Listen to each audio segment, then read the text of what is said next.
삶의 가치란 가장 가까운 곳에서부터 시작됩니다. 안녕하세요. 엘리사벳의 서재입니다. 오늘은 우리 시대의 대표적 서정시인 정호승님의 산문집 당신이 없으면 내가 없습니다를 낭독해드리려고 합니다. 이 책은 정호승 시인께서 동아일보에 연재한 칼럼 정호승의 새벽 편지를 정리하고 새로 쓴 41편을 더해 총 71편의 산문을 엮은 책으로 2014년 해냄 출판사에서 발행했습니다. 이 책에서 저자는 삶의 가치란 먼 데서 찾을 것이 아니라 바로 우리 주변의 모든 것에 있으며 이를 통해 위로를 받고 살아갈 힘을 얻을 수 있다는 귀한 메시지를 전하고 있습니다. 그럼 작가의 말을 시작으로 그중 5편의 산문을 낭독해 드리겠습니다. 좋은 시간 되세요. 빛과 어둠이 함께 세상의 모든 색채를 만듭니다. 빛과 어둠은 서로 상호작용을 하는 사랑의 관계입니다. 당신과 나도 마찬가지입니다. 당신이 없으면 내가 없습니다. 당신이 있기 때문에 내가 있습니다. 내가 있기 때문에 당신이 있는 게 아니라 당신이 있기 때문에 내가 있습니다.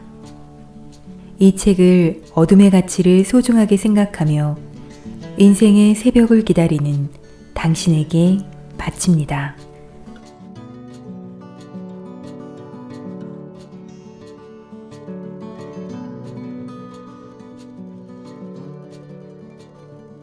나만의 사다리를 찾아라.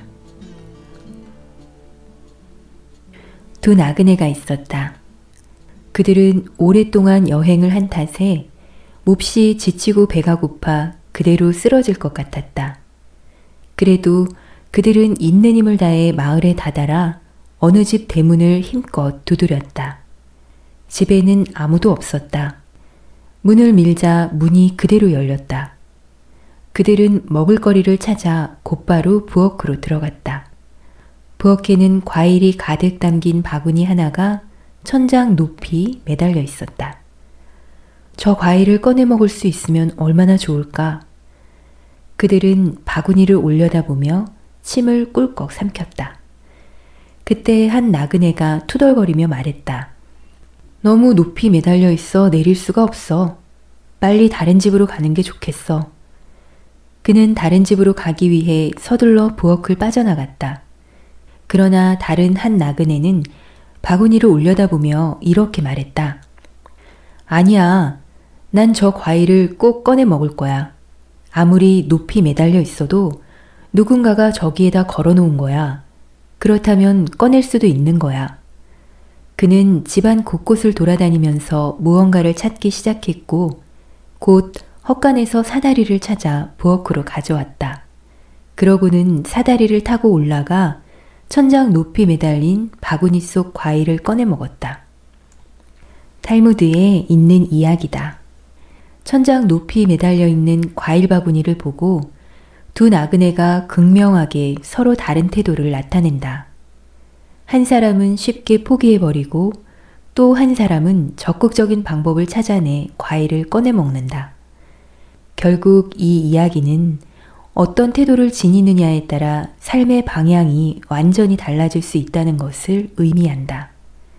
아무리 힘들고 어려워도 긍정적인 태도를 지니고 노력하는 게 중요하다는 점을 강조한 것이다. 하지만 나는 이 이야기에서 사다리 자체의 역할과 의미에 대해 더 주목하고 싶다. 물론 사다리를 찾는 긍정적이고 적극적인 삶의 태도는 중요하다. 그러나 아무리 그러한 태도를 지니고 노력했다 하더라도 만일 사다리를 찾지 못했다면 어떻게 되었을까? 아마 바구니에 담긴 과일을 꺼내 먹기는 힘들었을 것이다. 따라서 사다리를 찾았다는 것은 자기만의 전문성을 확보했다는 것을 의미한다. 자기만의 전문성 없이 살아가기 힘든 시대에 살아갈 수 있는 자기만의 도구를 찾아 확보했다는 것이다. 천장 높이 매달려 있는 과일 바구니는 우리가 도달하고자 하는 현실의 또 다른 모습이다. 우리는 그런 현실 속에서 자신과 가족을 책임지며 살아간다. 문제는 그런 현실 속에서 그것을 어떻게 꺼내 먹느냐 하는 것보다 무엇을 통해 꺼내 먹느냐 하는 게 더 중요하다. 나는 그것을 전문성이라고 말하고 싶다. 일반적으로 사다리에는 사전적 의미 외에도 노력의 사다리, 기회의 사다리, 출세의 사다리 등 성공과 관련된 여러 의미가 내포돼 있다. 그래서 누가 사다리를 탔다고 할 때 그 사다리는 그의 정당한 능력보다는 외부적 요인이 더 작용했다는 부정적 의미를 지니기도 한다. 그러나 나는 전문성의 사다리라는 의미에 더 비중을 둔다. 즉, 나만의 사다리, 자기만의 전문성을 가져야만 스스로의 힘으로 현실적 삶을 살아갈 수 있는 것이다. 독일 속담에 8가지 재주를 가진 사람은 식구 한 사람을 구원하지 못하고 한 가지 재주를 가진 사람은 8식구를 보살핀다는 말이 있다. 그만큼 내가 잘하는 한 가지 전문성이 중요하다는 뜻이다. 세상에서 가장 행복한 사람은 자기가 하고 싶은 일과 해야만 하는 일과 하고 있는 일이 일치하는 자라고 한다. 나는 그러한 일치가 자신만의 전문성을 가짐으로써 이루어진다고 생각한다. 사람은 자기가 하고 싶어 하는 일을 하며 살아야 후회하지 않는 인생을 살게 된다. 그러기 위해서는 나만의 사다리를 가지고 그 사다리를 통해 사는 것이 가장 바람직하다. 그리고 그런 전문성을 지니기 위해서는 자기만의 목표가 먼저 확보돼야 한다. 한 농부가 아들을 데리고 밭에 나가 밭갈이를 했다. 오전 내내 농부가 쟁기를 잡고 소를 몰아 갈아놓은 밭고랑은 똑바른 것이 보기에 아주 좋았다. 그러나 아들이 소를 몰고 간 밭고랑은 그렇지 않았다. 아들은 아버지처럼 밭을 잘 갈고 싶었다. 아버지, 저도 아버지처럼 밭고랑을 똑바르게 갈고 싶습니다. 어떻게 하면 그렇게 할 수 있는지요? 밭을 갈 때는 먼저 목표를 정하고 소를 몰아야 한다. 아들은 아버지의 말씀을 귀담아 듣고 다시 쟁기를 잡았다. 그런데 막상 목표를 정하려고 하자 눈앞에는 황소의 등과 큰 뿔만 보였다. 아들은 뿔을 목표로 정하고 소를 몰았다. 이번에도 밭고랑이 삐뚤빼뚤 어지럽게 갈렸다. 그러자 아버지가 아들에게 말했다. 움직이는 솥불은 목표가 될 수 없다. 언덕 위에 서 있는 저 미루나무를 목표로 해라. 아들은 아버지의 말씀을 그대로 따랐다. 그제야 밭고랑이 제대로 똑바르게 갈렸다. 자기만의 전문성은 농부의 아들이 바라본 솥불처럼 바로 눈앞에 있는 게 아니라 미루나무처럼 멀리 있다. 그리고 하루아침에 확보되는 것도 아니다. 농부의 아들처럼 목표를 향해 흔들리지 않고 꾸준히 밭을 갈면 된다. 그것만이 자기의 전문성을 지닐 수 있는 지름길이다. 황소걸음으로 뚜벅뚜벅이라는 속담처럼 황소걸음으로 천천히 앞을 향해 걸어가면 자기만의 전문성을 키울 수 있다. 내 어릴 때는 집집마다 사다리가 하나씩 있었다. 비가 새서 기와를 가려고 해도 아파트와는 달리 초가집이나 기와집이라는 주택 구조상 사다리가 없으면 지붕 위로 올라갈 수가 없었다. 그래서 집집마다 사다리가 거의 다 있었다. 나는 그 사다리를 이용해 감나무에 올라가 감을 따기도 하고 지붕 위에 올라가 놀기도 했다. 어떤 땐 친구 집 처마 밑에 사다리를 놓고 올라가 초가지붕 속에 들어있는 새알을 꺼내기도 했다. 요즘 그런 사다리를 필요로 하는 사람은 특별한 직업을 지닌 사람들 뿐이다. 공사장의 인부는 사다리가 없으면 일을 할 수가 없고, 언론사 사진기자들도 자기만의 A자형 사다리가 없으면 보다 좋은 사진을 찍을 수가 없다. 그런데 그런 직업군에서만 사다리가 필요한 것일까? 아니다. 누구나 자기만의 전문성이라는 사다리가 필요하다.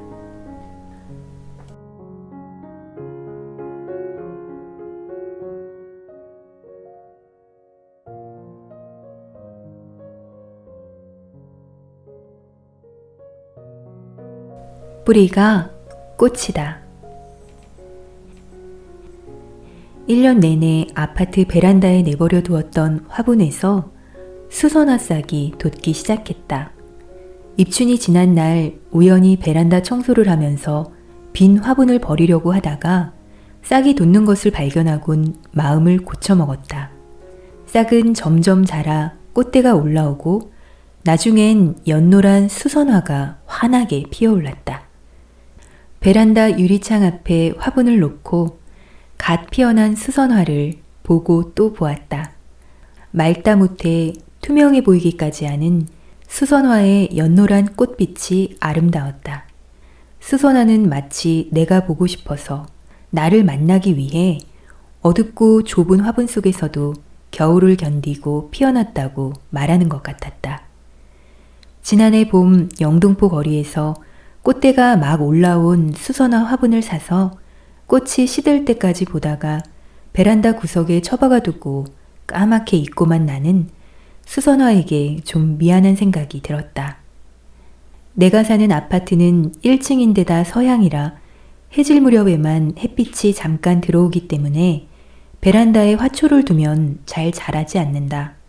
얼마 전에는 꽃망울이 맺힌 동백나무 화분을 옆집에서 얻어와 애지중지했는데 그만 시들시들하다가 끝내 죽고 말았다. 그런 내 집에서 어떻게 수선화는 싹이 돋고 꽃대가 올라와 환하게 세상을 꽃피울 수 있었을까? 그것은 바로 뿌리 때문이다. 수선화는 구근이 있기 때문에 모진 추위와 어둠 속에서도 자신을 꽃피운 것이다.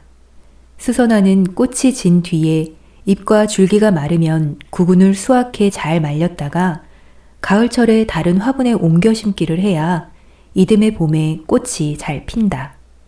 그대로 두면 장마철에 구근이 썩어버릴 수도 있고 영양이 손실돼 구근으로서의 역할을 제대로 할 수가 없게 된다. 그런데 구근을 옮겨 심지 않고 그대로 내버려뒀음에도 불구하고 수선화는 피어올랐다. 그것은 구근이 자신의 본분과 본질을 결코 잃지 않았기 때문이다. 나는 수선화 구근에게 감사한 마음이 들었다. 그제서야 꽃이 뿌리로 보였다. 실은 모든 꽃은 뿌리다. 꽃은 뿌리에서부터 피어난다. 뿌리가 꽃을 피우는 것이다. 꽃만 아름다운 게 아니라 뿌리도 아름다운 것이다. 많은 이들이 그 점을 잊고 산다. 꽃과 뿌리를 구분함으로써 꽃의 가치만 소중히 여기고 뿌리의 가치는 마냥 잊고 마는 것이다. 세상의 모든 꽃은 뿌리의 꽃이다. 뿌리가 바로 꽃이고 꽃이 바로 뿌리다. 뿌리의 노고와 사랑 없이 저절로 피어나는 꽃은 없다. 논어에 회사후소라는 말이 있다. 그림은 흰 바탕이 있음으로써 그 위에 그릴 수 있다는 의미로 본질적 갖춤이 있은 연후에 꾸밈이 가능하다는 점을 강조한 말이다. 어떠한 예술이든 인간으로서 지녀야 할 가장 기본적인 바탕이 먼저 이루어져야 창작의 아름다움이 형성될 수 있다는 것이다. 결국 본질이라는 뿌리 없이 외양이라는 꽃만 아름답게 피어날 수는 없다는 것이다. 다산 정약용 선생을 누구나 존경하고 흠모하는 까닭은 조선 선비로서의 본질에 최선을 다한 삶을 살았기 때문이다. 선비의 본질이란 모름지기 나라를 사랑하고 백성과 고통을 함께하는 데에 있는데 다산 선생은 선비로서의 실천적 본질을 결코 잃지 않았다. 전남 강진에 있는 다산 주막에 가면 주막들의 주모의 모녀상이 조각돼 있다. 왜 다산 주막에 다산 선생 조각은 없고 주모 모녀의 조각상만 있는 것일까? 그것은 다른 사람들은 외면했으나 주모만은 귀양간 다산 선생께 국과 밥을 꼭 챙겨드리며 정성을 다했기 때문이다. 사람은 누구나 끼니 때가 되면 식사를 함으로써 배고프지 않아야 생명을 유지할 수 있다는 본질을 지니고 있는데 주모는 그 본질을 외면하지 않았다. 그것은 곧 다산 선생으로 하여금 유배 생활 중에서도 선비로서의 실천적 삶을 살 수 있도록 하는 큰 계기를 마련해 주었다. 주모가 다산 선생의 유배의 꽃을 활짝 피우게 한 것이다. 주모는 다산 선생께 부모의 은혜는 다 같지만 어머니의 수고가 더 많은데 왜 아버지의 성을 따르게 해서 아버지의 일가는 크게 이루는가? 하고 질문을 한 적이 있다. 이에 다산 선생은 아버지는 나를 낳아준 시초다. 어머니의 은혜가 비록 깊지만 하늘이 만물을 내는 것 같은 큰 은혜가 더욱 무거운 것이다. 라고 답변한다. 그러자 주모는 풀과 나무에 비교하면 아버지는 종자요, 어머니는 토양이다. 종자를 땅에 뿌리는 일은 지극히 보잘것없지만 토양이 종자를 길러내는 공적은 아주 크다고 말한다. 나는 주모의 이 말에 주목한다. 주모는 종자를 키우는 토양의 중요성을 이야기하면서 동시에 뿌리의 중요성을 이야기하고 있다. 흙이 없으면 뿌리가 없고, 뿌리가 없으면 꽃이 없고, 꽃이 없으면 열매도 씨앗도 없다는 것이다. 다시 수선화를 바라본다. 수선화 화분에 준 물이 구근에까지 도달하는 것을 느끼면서 내 본질이 무엇인지 나를 들여다본다. 내 본질을 숨기고 가식과 허상의 껍질을 두르고 사는 내가 보인다. 내가 서 있어야 할 곳에 내가 서 있지 않고 남이 서 있는 자리에 내가 서 있다. 감사함을 잃어버리고 남과 비교하는 삶을 사는 탓이다. 꽃과 나뭇잎이 떨어져 뿌리에서 자신을 찾듯 나도 나 자신에게서 나를 찾아야 한다.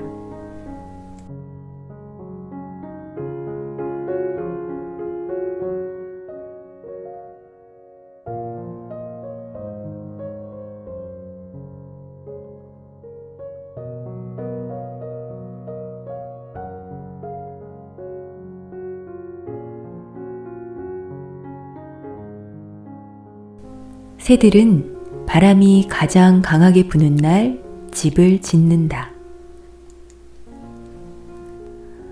거리에 마른 나뭇가지가 많이 떨어져 있는 게 눈에 띈다. 꽃샘 바람이 유난히 기승을 부린 탓인지 올봄엔 나뭇가지가 더 많이 떨어져 거리에 나뒹군다. 대부분 작고 가는 것들로 길고 굵은 나뭇가지가 떨어져 있는 경우는 퍽 드물다.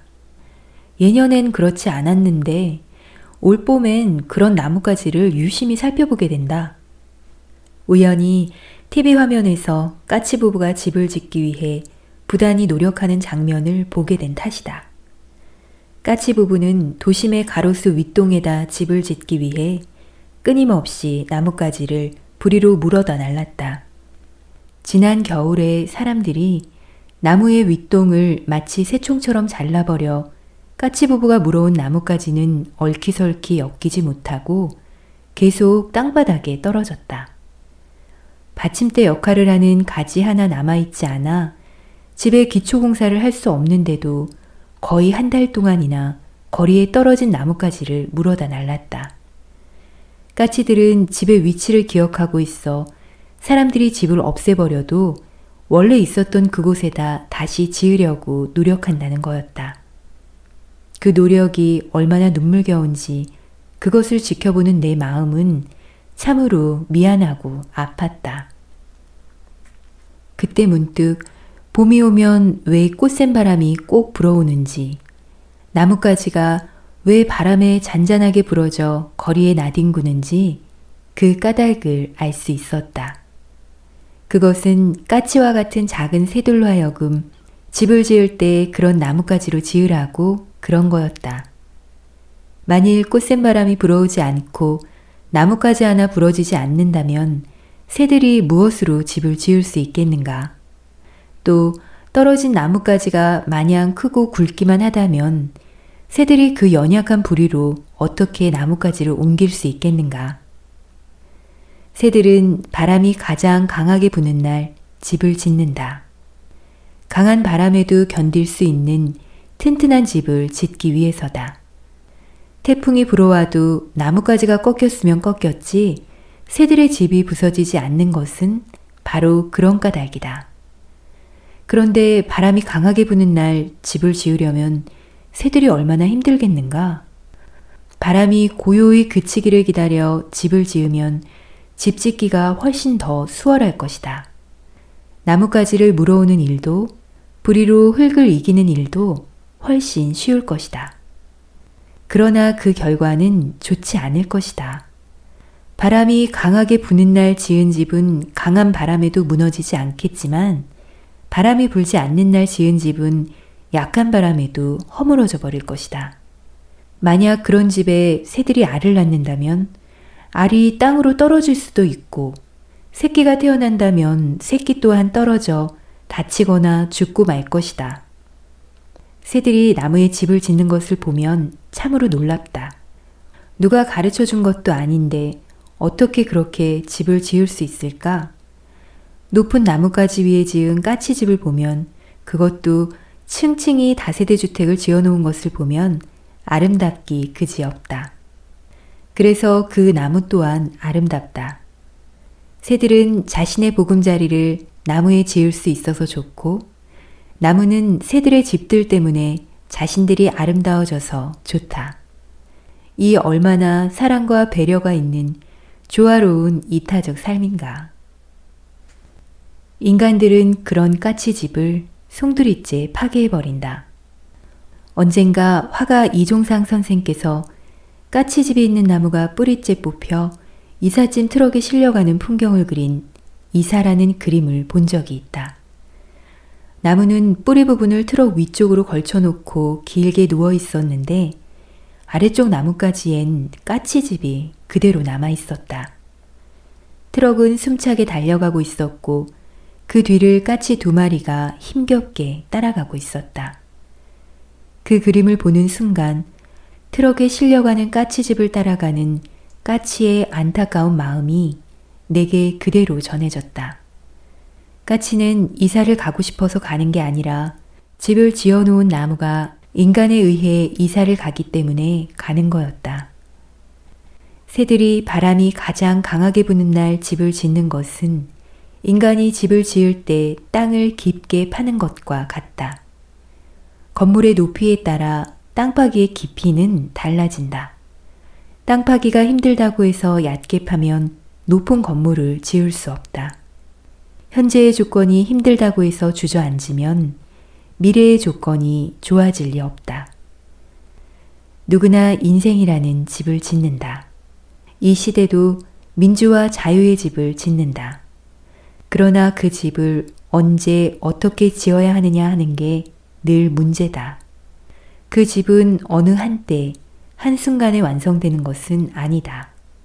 인생의 집이 인생 전체를 필요로 하는 것처럼 시대의 집도 시대 전체를 필요로 한다. 따라서 인생의 집도 시대의 집도 새의 집처럼 기초가 튼튼해야 한다. 새들이 바람이 가장 강하게 부는 날 집을 짓듯이 우리도 고통이 가장 혹독할 때 집을 지어야 한다. 오늘의 악조건이 내일의 호조건을 만든다. 오늘도 거리에 유난히 작고 가는 나뭇가지가 부러져 나뒹군다. 새들로 하여금 그 나뭇가지로 하늘 높이 집을 짓게 하기 위해서다. 나 또한 마찬가지다. 내가 만일 부러지지 않고 계속 살아남기만을 원한다면 누가 나를 인간의 집을 짓는데 쓸 수 있겠는가? 올 봄엔 나도 한 그루 나무처럼 나뭇가지가 잔잔히 많이 부러질 일이다.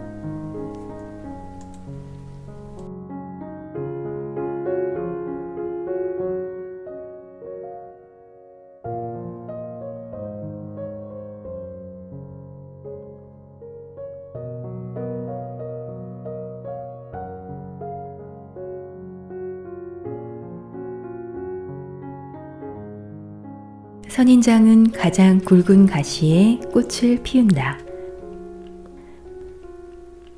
내가 쓴 동화 중에 선인장 이야기가 있다. 이 동화는 아들 선인장이 아버지 선인장의 충고를 듣지 않다가 결국 죽음에 이르게 되는 이야기다. 간단하게 정리해보면 이렇다. 아들 선인장은 사막에서 태어난 자신을 원망한다. 아름다움이라고는 찾아볼 수 없는 가시투성이인 자신이 싫기도 하지만 마냥 내리 쪼이기만 하는 뜨거운 햇볕이 너무 싫었다. 무엇보다도 목이 말라 견딜 수 없었다. 밤이 되어 햇볕이 사그라들어도 목마름은 여전히 그대로였다. 아들아, 내가 사막을 아름답게 할 수 있단다. 좀 참아라. 가시에도 꽃이 핀단다. 아버지가 그런 말을 해도 그는 어떻게 하면 태양을 사라지게 하고 시원한 물을 마음껏 먹을 수 있을까 하는 생각뿐이었다. 갈증을 견디기 힘들면 힘들수록 아버지와 사막을 원망하는 마음만 더 커졌다. 그러던 어느 날 기다리던 비가 사막에 퍼붓기 시작한다. 아들 선인장은 뛸 듯이 기뻐하면서 마음껏 물을 먹는다. 더 이상 목마름의 고통에 시달리지 않도록 온몸을 빗물로 가득 채운다. 그때 아버지 선인장이 아들 선인장에게 말한다. 아들아, 그렇게 한꺼번에 배불리 먹지 말아라. 아무리 목이 말라도 욕심내지 말고 적당히 알맞게 먹어라. 그렇지 않으면 넌 목숨을 잃게 된다. 아버지가 진정 걱정 어린 충고를 해도 아들은 아버지의 말을 무시하고 온몸을 빗물로 가득 채운다. 그때 비가 그치고 바람이 분다. 아들 선인장은 제 몸무게를 이기지 못하고 그만 뿌리째 쓰러져 사막을 나는 배고픈 새들의 먹이가 되고 만다. 언젠가 사막에 관한 책을 읽다가 선인장들이 비가 오면 빗물을 너무 많이 들이켜 끝내는 제 몸무게를 이기지 못하고 쓰러져 새나 짐승들의 먹이가 된다는 이야기를 읽게 되었다. 그 이야기를 가슴속에 오랫동안 품었다가 이런 동화를 한번 써보았다. 과욕은 목숨까지도 잃게 한다는 삶의 교훈이 담긴 동화라고 할 수 있다. 선인장을 볼 때마다 놀랍게 생각되는 것은 물도 제대로 주지 않는데 어떻게 가시 끝에 꽃을 피우느냐 하는 것이다. 동화에서 아들 선인장이 물을 너무 많이 먹어서 결국 죽게 되듯이 인간이 화분에 키우는 선인장도 물을 많이 먹으면 결국 썩어 죽게 된다. 물을 안 줘도 안 되지만 너무 많이 주면 안 됩니다. 그러면 썩어 죽습니다. 내가 선인장을 살 때 꽃집 주인은 물을 많이 주지 말라고 당부했다. 그 말은 아버지 선인장이 아들 선인장에게 충고한 말과 같다. 사막에 사는 아들 선인장은 스스로 과욕을 부려 죽지만 인간이 재배하는 선인장은 인간이 과욕을 부려 죽는다. 결국 과정과 원인은 다르지만 선인장은 물을 많이 먹으면 죽는다. 선인장이 생존하기 위해서는 아무리 목이 말라도 물을 많이 먹지 않아야 한다. 그것은 자족을 통해서만이 생명을 지킬 수 있고 존재의 아름다운 꽃을 피울 수 있다는 의미를 던진다. 선인장이 아름다운 것은 가시 때문이 아니라 가시에 꽃을 피우기 때문이다. 그것도 가장 굵고 긴 가시에 꽃을 피우기 때문이다. 선인장은 잎이 없고 가시가 바로 잎이다. 가능한 한 수분 증발을 막기 위해 잎을 가시로 만들었다. 수분 소모를 줄이고 잎이 가시가 되기까지 선인장은 그 얼마나 힘들었을까? 더구나 가시에 꽃을 피우기 위해 어떤 선인장은 10년 만에 꽃을 피우기도 한다니 참으로 긴 인고의 세월이 아닐 수 없다. 선인장 꽃은 향기 또한 출란 못지 않다. 화려하지도 요란하지도 않다. 있는 듯 없는 듯 은근하고 그윽하다. 그것은 바로 인고의 가시를 해치고 꽃을 피웠기 때문이다. 만일 가시라는 고통을 통과하지 않았다면 향기 또한 짙고 다채로울지도 모른다.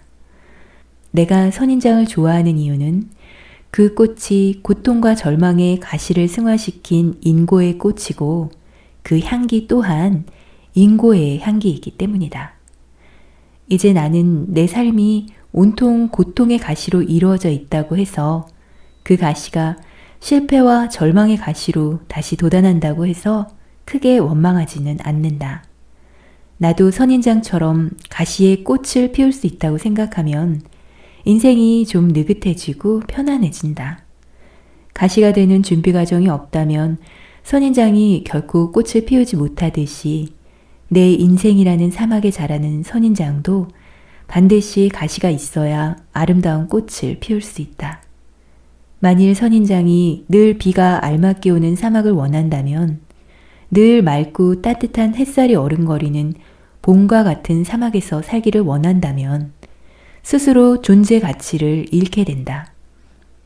모든 꽃은 밤이 고통스럽다. 그렇지만 아침에 아름답게 피어나기 위하여 고통스러운 밤을 참고 견딘다. 신영복 선생께서는 나무의 나이테가 우리에게 가르치는 것은 나무는 겨울에도 자란다는 사실이다. 그리고 겨울에 자란 부분일수록 여름에 자란 부분보다 훨씬 단단하다는 사실이다. 라고 말씀하신다. 인생은 목표의 달성과 완성이 중요한 게 아니라 지금 준비하며 살아가는 과정이 중요하다. 누가 인생을 완성하고 떠났을까? 아무도 인생을 완성하고 떠난 이는 없다. 인생을 살아가는 과정 속에서 떠났을 뿐이며 과정 그 자체가 바로 완성이다.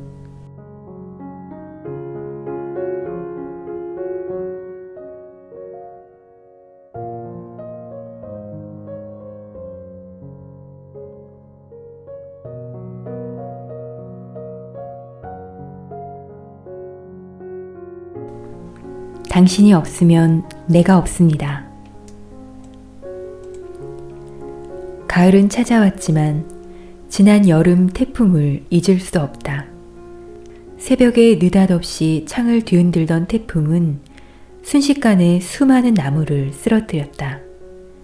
아침에 일어나 아파트 마당에 나가보니 10여 그루의 소나무가 뿌리를 드러낸 채 쓰러져 있었다. 대부분 30m가 넘는 키 큰 소나무로 어떤 녀석은 허리가 두 동강 난 처참한 몰골을 하고 있었다. 나는 쓰러진 소나무를 바라보며 결국 올게 오고만 것이란 생각이 들었다. 우리 아파트 소나무는 한때 야생의 소나무였지만 지금은 시시때때로 영양가 높은 비료를 공급받으니 생존을 위해 스스로 뿌리를 뻗어나갈 필요가 없다. 서 있는 자리 아래가 바로 지하 주차장이어서 땅속 깊이 뿌리를 뻗고 싶어도 뻗어나갈 수가 없다. 지하 주차장 위에 깔린 흙더미에 얕게 뿌리를 내리고 조경사의 과보호를 받으며 의존적 삶을 살아가면 되는 것이다. 나는 그런 삶을 사는 그들이 늘 안타깝고 위태로워 보였는데 그만 지난 여름 태풍에 쓰러지고 말았다. 미국 서남부 지역엔 밑동의 지름이 10m인데다 키가 90m 이상 똑바로 자라면서도 뿌리가 2, 3m밖에 되지 않는 레드우드라는 삼나무가 있다. 이 거목은 체구에 비해 뿌리가 연약하지만 낙내에 불타는 일은 있어도 태풍에 쓰러지는 일은 거의 없다. 뿌리가 땅 밑으로 깊게 뻗진 못하지만 옆으로 25m 이상 뻗어 한 뿌리에 여러 그루의 나무가 자라기 때문이다. 지상에서는 각자 한 그루 나무이지만 땅 밑에서는 한 뿌리에 연결돼 공동체를 이루며 한 가족으로 살아가는 것이다. 우리 아파트 소나무가 레드우드처럼 뿌리가 서로 연결됐다면 나무와 나무 사이를 대나무 막대로 한데 연결해 묶어놓기라도 했다면 비록 지하 주차장 위에 사는 삶이었다 하더라도 태풍에 쓰러지진 않았을 것이다. 강진 다산초당 가는 산길엔 소나무 뿌리가 마치 혈맥처럼 길 위로 울퉁불퉁 뻗어나온 뿌리의 길이 있다. 그들은 뿌리가 서로 뒤엉킨 채 한 몸을 이루고 있어 산길을 오르는 수많은 사람이 밟아도 아파하거나 태풍에 쓰러지는 일은 결코 없을 것 같다. 이처럼 한 그루 나무가 생존을 유지하기 위해서 뿌리를 깊게 뻗어내리는 것도 중요하지만 다른 나무의 뿌리와 한 몸이 되어 공동체를 이루는 것 또한 중요하다. 우리도 지상에서는 각자 한 그루의 나무로 서 있지만 그 뿌리는 사회와 국가라는 공동체를 이루며 산다. 그러나 우리가 이루는 공동체는 레드우드나 다산초당 가는 산길의 소나무처럼 서로 이해하고 공존하는 공동체라기보다 이해하기를 거부함으로써 서로 갈등과 분열을 일으키는 공동체다. 지상에서는 함께 공동체를 이루면서도 땅속에서는 나와 다른 뿌리라고 해서 거부하고 받아들이지 않는다. 나와 삶의 방식이 다르고 이념의 뿌리가 다르다고 해서 서로 한 몸이 되길 꺼린다면 끝내는 우리 아파트 소나무들처럼 쓰러지고 말 것이다. 나는 나로서 존재하지만 궁극적으로 나로서만 존재하지 않는다. 당신이 있음으로써 나는 비로소 존재한다. 일찍이 프랑스 작가 로맹 롤랑은 이 세상에서 우리가 가질 수 있는 유일한 행복이 있다면 서로를 이해하며 사랑하는 것뿐이라고 말했다. 이는 결국 당신이 없으면 내가 행복해질 수 없다는 뜻이다. 인도 출신 예수의 신부 앤서니 드 멜로가 쓴 우화 중엔 이런 이야기가 있다. 남자가 연인의 집을 찾아가 문을 두드렸다. 연인이 누구냐고 물었다. 남자가 나야 나 라고 대답했다. 그러자 여자는 돌아가라. 이 집은 너와 나를 들여놓는 집이 아니다 하면서 문을 열어주지 않았다. 남자는 그곳을 떠나 광야로 가서 몇 달 동안 연인의 말을 곰곰 생각했다.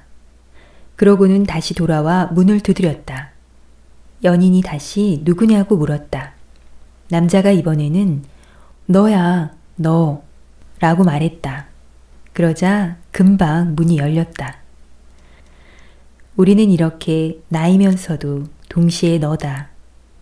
당신이 없으면 내가 없고 내가 없으면 당신이 없다. 그런데도 우리는 나라는 존재 속에 포함된 너라는 존재를 인정하지 않음으로써 갈등과 분열의 폭을 증폭시킨다. 우리 아파트에도 하늘로 쭉 뻗은 몸매를 자랑하는 소나무만 있다면 조경의 미는 형성되지 않는다.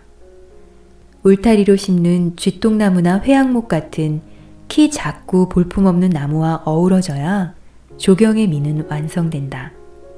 서로 다르지만 함께 어우러짐으로써 아름다움을 창조한다는 사실을, 서로 다르다는 점이 갈등의 원인이 되지만 삶의 원동력도 된다는 사실을 깨닫게 하기 위해 어쩌면 지난 여름 태풍이 소나무를 쓰러뜨렸는지 모른다. 이제 우리 아파트 소나무는 다시 일어섰다. 비록 뿌리는 땅속 깊이 뻗어나갈 수 없지만 버팀목을 세우고 팽팽한 쇠줄로 몸을 한데 묶었다.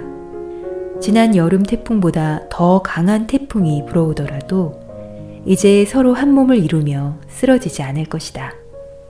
태풍은 위장된 축복이라고, 당신이 없으면 내가 없다고 서로 속삭이면서